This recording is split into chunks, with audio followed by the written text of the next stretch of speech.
दोस्तों आज से 20 से 25 साल पहले जब लड्डू घर पर बनते थे तो उसकी खुशबू से पूरा घर ही महक उठता था। बनाने का तरीका भी बिल्कुल सिंपल था और खाने में इतने लाजवाब लगते थे कि एक बंदा ही 4 से 5 लड्डू आसानी से खा लेता था और काफ़ी हेल्दी भी होते हैं। आज के इस बदलते युग में लड्डू बनाने के तरीके भी चेंज हो गए हैं और टेस्ट भी कहीं ना कहीं चेंज हो गया है। तो दोस्तों इन लड्डुओं को बनाने के लिए सबसे पहले आपको 1 कप गेहूं का आटा लेना है।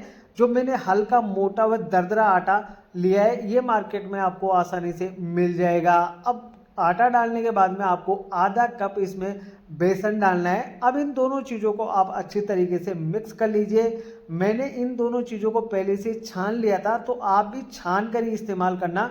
अब इसे अच्छे से मिक्स करेंगे। इसमें हल्के आपको लम्स दिखाई देंगे तो घबराने की ज़रूरत बिल्कुल नहीं है, क्योंकि हम भी ये जो मिश्रण है ना उसको दानेदार बनाने वाले हैं। तो दोस्तों इसे दानेदार बनाने के लिए सबसे बेस्ट आपको एक तरीका अपनाना है। आपको इसमें 4 से 5 चम्मच दूध डाल देना है। आपको घी बिल्कुल यूज नहीं करना है, घी थोड़ा बाद में यूज करेंगे, लेकिन अभी के समय में आप इसमें दूध डालना। और दूध डालने के बाद में आप जब इसे हाथों की सहायता से अच्छे से रब करोगे ना, तो 2 से 3 मिनट में ये जो मिश्रण है ना बिल्कुल दानेदार बनकर तैयार हो जाएगा। है ना दोस्तों कमाल की ट्रिक। तो इस ट्रिक के लिए वीडियो को लाइक जरूर से कर देना। और क्योंकि बिल्कुल सिंपल तरीका है, एक बार देखने के बाद में आप इसे इजीली घर पर बना सकते हो। तो शुरुआत में ये जो गुठलियाँ आपको दिख रही है, दाने आपको दिख रहे हैं, वो मोटे मोटे से दिखाई देंगे, लेकिन आप 2 से 3 मिनट इसे रब करोगे ना तो आपका जो मिश्रण है इस प्रकार से दानेदार बनकर तैयार हो जाएगा। देखा दोस्तों कितना आसान है। ये रेसिपी मैंने मेरी नानी से सीखा है और कुछ मैंने भी इसमें इम्प्रूव किया है। तो आप आगे आगे देखते जाइए। अब एक पैन लेंगे और उसमें इस मिश्रण को डाल देंगे। अगर आपके पास फ्राई पैन उपलब्ध नहीं है तो भी दिक्कत आपको नहीं आएगी। आप मोटे तले वाली कढ़ाई ले लीजिए और उसमें आपको ये मिश्रण डालकर अच्छे से सेक लेना है। तो शुरुआत में आपको लो फ्लेम करना है और कढ़ाई को पहले गर्म कीजिए और फिर जैसे कढ़ाई गर्म होती है तो इस मिश्रण को डाल दीजिए और आपको कम से कम 3 मिनट तक इस मिश्रण को अच्छे से पका लेना है। लो आंच पर, आपको तेज आंच नहीं करनी है, मीडियम आंच पर भी आपको नहीं रखना है। गैस की फ्लेम आपको बिल्कुल लो रखनी है और लो फ्लेम पर आपको इसे लगातार चलाते हुए भून लेना है। 3 मिनट के लिए भुनेंगे और 3 मिनट के बाद में हम इसमें सूजी डालने वाले हैं। तो 1 कप मैंने यहाँ पर सूजी डाल दिया है। अगर आपको सूजी का टेस्ट ज़्यादा अच्छा नहीं लगता है तो आप ऐसा करना कि आधा कप ही सूजी इसके अंदर डालना, लेकिन सूजी जरूर से डालना दोस्तों।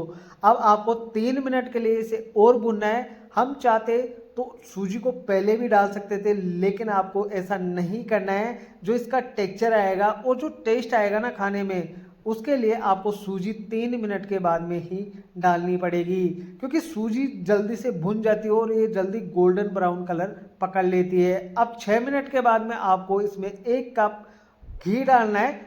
रिफाइंड ऑयल का यूज आप बिल्कुल मत करना। ये जो लड्डू बनते हैं ना वो घी से बनते हैं और घी के बिना नहीं बनेंगे, तो बिल्कुल नहीं बनेंगे। तो आपको घी डालना जरूरी है, आप इसे अवॉइड नहीं कर सकते। तो आधा कप घी डालने के बाद में अब आपको कम से कम 4 मिनट तक इसे अच्छी तरीके से भून लेना है।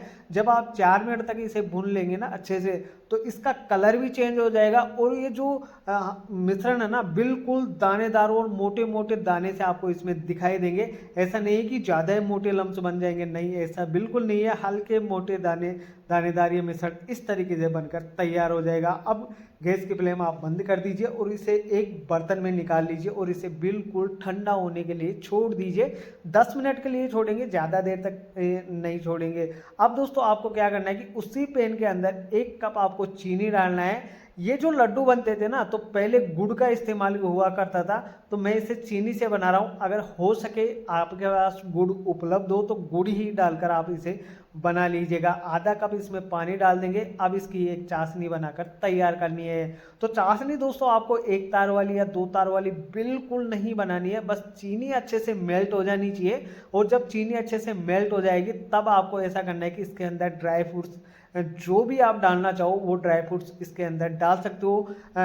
आज से 20 से 25 साल पहले सिर्फ मूंगफली के दाने इसमें डलते थे। मेरी नानी बताया करती थी कि सिर्फ हम मूंगफली के दाने डालते थे, काजू बादाम तो आज डाला जाता है। तो आप चाहो तो मूंगफली के दाने भी डाल सकते हो या फिर आप कोई भी ड्राई फ्रूट्स इसके अंदर डाल सकते हो। अब उस मिश्रण को आप इसके अंदर डाल दीजिए। मैंने चाशनी को ज़्यादा नहीं पकाया है, बस चीनी हल्की सी मेल्ट हो गई, उसके बाद में ड्राई फ्रूट डाल के इस मिश्रण को आप डाल दीजिएगा। अब लो फ्लेम पर आपको इसे 3 से 4 मिनट और अच्छे से लगातार चलाते हुए पकाना है। तब आप इसका कलर देखना दोस्तों, बहुत ही बेहतरीन कलर आएगा, बिल्कुल गोल्डन ब्राउन कलर आ जाएगा। और ये जो लड्डू बनते हैं ना दोस्तों, इतने मज़ेदार बनते हैं, इतने टेस्टी बनते हैं, आप खुद यकीन नहीं कर पाओगे कि आपने इसे घर पर बनाया। क्योंकि जो पुरानी रेसिपी जो होती है ना, उनका टेस्ट ही बहुत अलग होता है, डिफरेंट होता है। अब आपको 3 मिनट के बाद में आपको 1 चम्मच घी इसके अंदर और डाल दीजिए। मैं इसे अपनी तरफ से डाल रहा हूँ, चाहो तो आप इसे डाल सकते हो, वरना पहले हम घी बहुत ज़्यादा डाल चुके हैं तो आप इसे पूरी तरह से स्किप भी कर सकते हो। लेकिन आधा कप जब मैंने पहले डाला था तो वो तो आपको डालना ही पड़ेगा।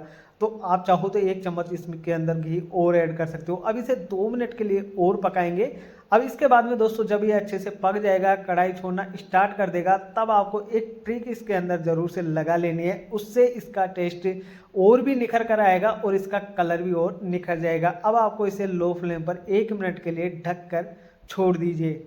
जी हाँ दोस्तों, ये ट्रिक ज़रूर से अपनाना, तभी जो पुरानी रेसिपी में जो स्वाद आता था वो स्वाद इसके अंदर देखने को आपको मिल जाएगा। अब ये देखिए बिल्कुल इसका कलर भी निखर कर आ गया है और टेस्ट इसका बहुत ही बेहतरीन आता है। आप एक बार इसे बनाकर जरूर से खा लेना। अब गैस के फ्लेम हम यहाँ पर बंद कर देंगे और गैस के फ्लेम बंद करने के बाद में आपको इसे ये जो मिश्रण है ना, इसको कढ़ाई की चारों तरफ लगा दीजिए ताकि ये जल्दी ठंडा हो जाए। और याद रखना दोस्तों, आप लड्डू नहीं बनाना चाहते हैं तो आप इसकी बर्फी भी इस समय पर किसी बर्तन में आप पहले घी से ग्रीस कर लीजिए और उस बर्तन में डालकर इसकी बर्फी भी सेट कर सकते हैं। या फिर आप बर्फी भी नहीं बनाना चाहते, लड्डू भी नहीं बनाना चाहते, तो आप इसे इस समय भी खा सकते हैं, कोई दिक्कत आपको नहीं आएगी, वही टेस्ट देखने को मिलेगा। और आपको अगर जल्दी है तो आप इस समय प्लेट में रखकर आप चम्मच की सहायता से खा लीजिए। दोस्तों मैं इसके लड्डू बना रहा हूँ, तो अब आपको मैं एक लड्डू काट कर दिखाता हूँ। इसके अंदर का टेक्सचर देखना आप, आपका दिल खुश हो जाएगा, आपका मन खुश हो जाएगा। और दोस्तों इसके लिए वीडियो को लाइक कर दीजिए, चैनल को सब्सक्राइबर जरूर से कर लेना ताकि आने वाली वीडियो की नोटिफिकेशन आप तक जल्द से जल्द पहुंच सके। मैं ऐसे यूनिक रेसिपीज आपके लिए लेकर आता रहता हूं जो बनाने में भी आसान होती है और कम खर्चे में बन जाती है और स्वाद में बहुत ही बेहतरीन होती है। अभी आपको मैं काट कर भी दिखा रहा हूँ, कितना मज़ेदार। ये ठंडा होने के बाद में मैंने काटा है और जो मैंने पहले बताया था वो बिल्कुल गर्म में काटा हुआ है। तो दोस्तों इस तरीके से ये लड्डू आप घर पर बना लीजिए, यकीन मानो आप जिन्हें भी खिलाएंगे तो कोई ये गेस्ट नहीं कर पाएगा कि ये लड्डू किन किन चीज़ों से बना हुआ है या इसमें कौन कौन सी चीज़ों का इस्तेमाल हुआ है इसे बनाने के लिए। हलवाई भी आपसे ये रेसिपी जरूर पूछने आएगा। अगर आपने किसी हलवाई को भी खिला दिया ना, तो वो भी इस रेसिपी के बारे में, इन लड्डू के बारे में नहीं बता सकता कि इनमें किन किन चीज़ों का यूज हुआ है। तो इसके लिए वीडियो को लाइक जरूर से कर देना दोस्तों, और आप कमेंट करके ज़रूर से बताएं कि आपको ये रेसिपी कैसी लगी।